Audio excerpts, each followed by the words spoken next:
Hello guys, magandang umaga sa ating lahat. At ako po'y bumili ng top box sa Shopee, ano. At akin pong i-share ngayon kung paano to ikabit sa ating motor na Rossi TC o kumbaga Pantra, ano. At ito po yung mga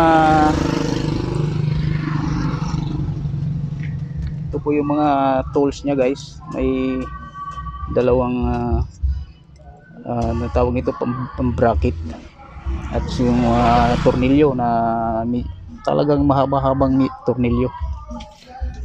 At ngayon guys, isi-share ko sa inyo kung paano ikabit.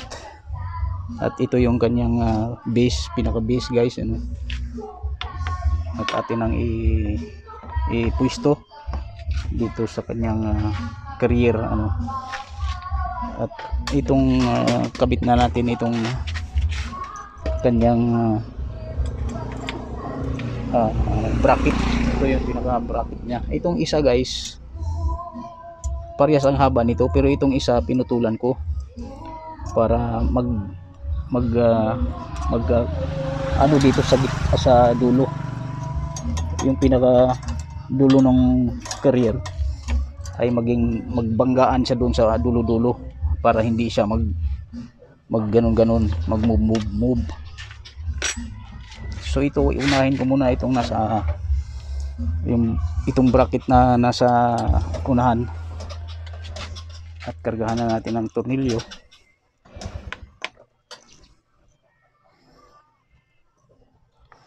Ito yung magsisilbing mag-iipit dito sa kanyang pinaka base.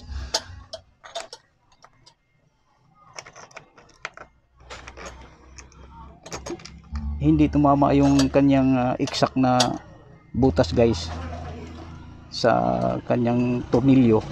Yung butas niya ay nandito, pero hindi tumama dun sa pinaka tapat ng butas yung kanyang bracket.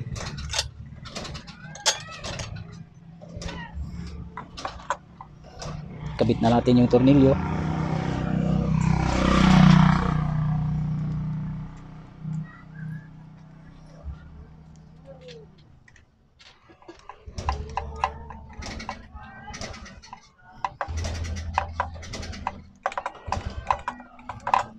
Mamaya na natin higpitan.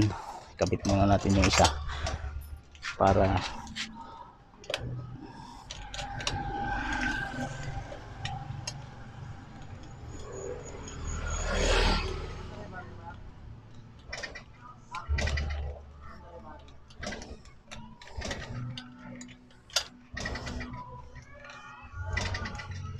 sa mga Pantra talaga na motor guys o mga TC, kailangan talaga mayroon kang top box kasi walang ano to walang compartment kumbaga, di ba?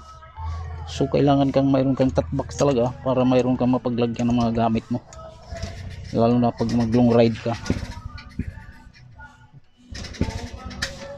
Kaya ang ginawa ko, nag-order ako sa Shopee at ito nga atin pong ikakabit ngayon para atin na pong magamit.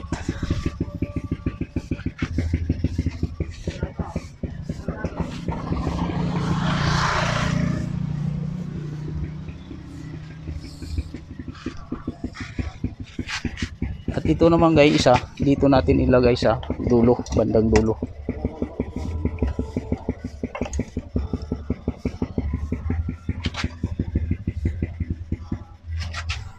Ito yung magsisilbing mag-iipit dito sa dulo. At ito guys, itong dulo bumabangga siya dito, at itong dulo naman bumabangga siya dito para hindi siya mag wave. Pero ito guys, mahaba to, pinutulan ko lang para maging sakto dito sa dulo ng kanyang carrier, at dito tatama talaga siya sa dulo-dulo para hindi siya mag-wave, maggalaw-galaw.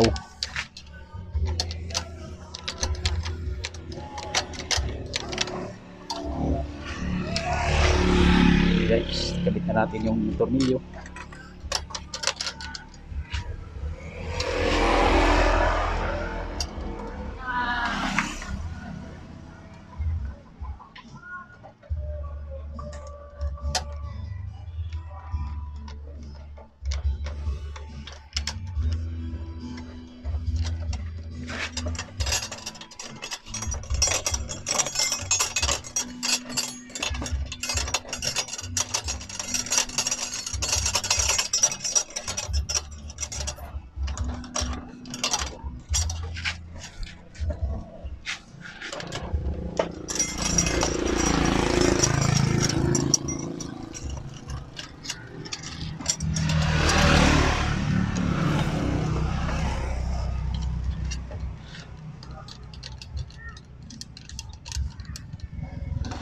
Guys, higpitan na natin para, pero atin mo nang isa side kung tamang nasa sentro siya. Okay, yan, tapos higpitan na natin para magkapit ang kanyang bracket dun sa bakal o carrier ng ating motor.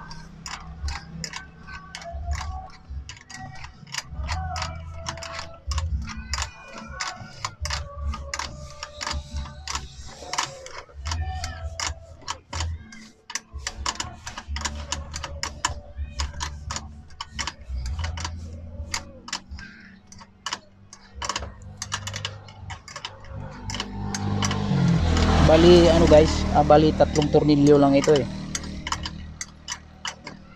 Mayroon talaga siyang ano siya, mayroon siyang butas talaga na para sa tornilyo. Kaya lang ang butas niya dito sa unahan ay di tumapat dito sa kanyang, nandito tumapat sa bakal na ito. Kaya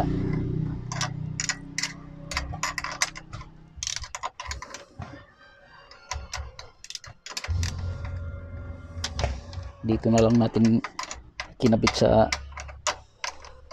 loob ng kanyang base. At siyempre nilalagyan din natin ng washer para hindi rin siya mag galaw-galaw sa base.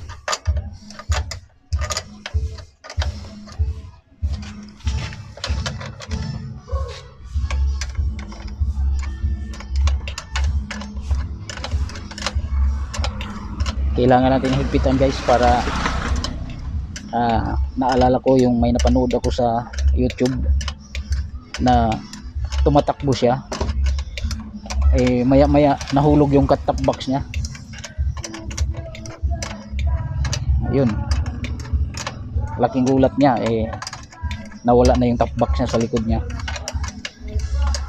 Kaya kailangan nating ayusin ang ating paglalagay nito, kasi hindi basta-basta ito, lalo na kung malayo ang biyahe mo. Kailangan na maging matibay ang pagkakabit. Okay, hipitan na natin itong sa dulo, itong pangatlong tornilyo. Ito yung magbibigay din ng ano dito, tibay sa kanyang dulo, at hindi siya maging maggalaw-galaw, kasi itong bracket niya, itong bracket niya tumatama yung dulo-dulo dito sa dito saka dito, kaya hindi siya maging magalaw-galaw. Ang pinaka-importante dito guys, higpitan mo lang yung tornilyo para hindi siya magkaroon ng laglagan o ano man mangyayari sa ating top box. Okay guys, tapos na at atin nang ikabit itong top box. Ito guys, mayroon siyang dito, yung parang may butas, yung pala para dito yan, para siya dito. Isuksok natin ito para ito yung magsisilbing maghahawak dito sa kanyang dulo. Ito guys, parang ipasok natin siya doon. Ayan. Ayan na guys. At mayroong tornilyo pa itong isa dito sa loob. At kailangan din natin ikabit ito. Siyempre ito yung magbibigay ng puwersa dito sa likod ay sa loob.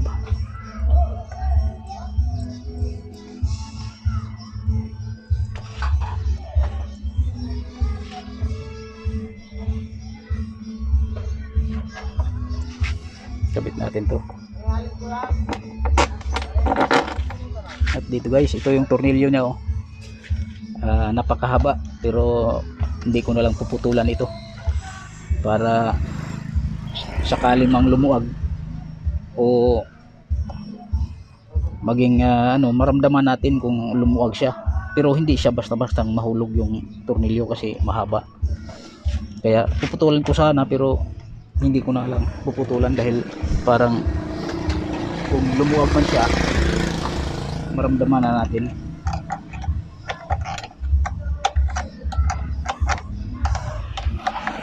Di bali mayroon kang makitang mga tornilyo na kausli, huwag lang mahulog yung top box mo.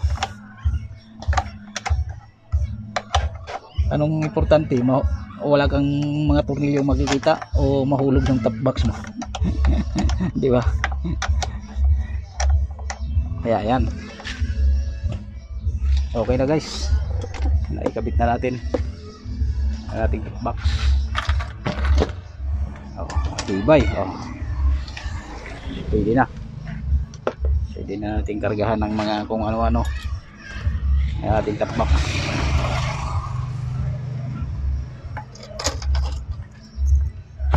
Okay guys, kung sakaling mapadpad kayo sa aking mumunting channel ay huwag nyo kalimutang mag-subscribe, mag-like at pindutin na rin ninyo ang notification bell para maging updated pa kayo sa aking mga susunod na video. At hanggang dito na lang guys. Thank you for watching. Babus.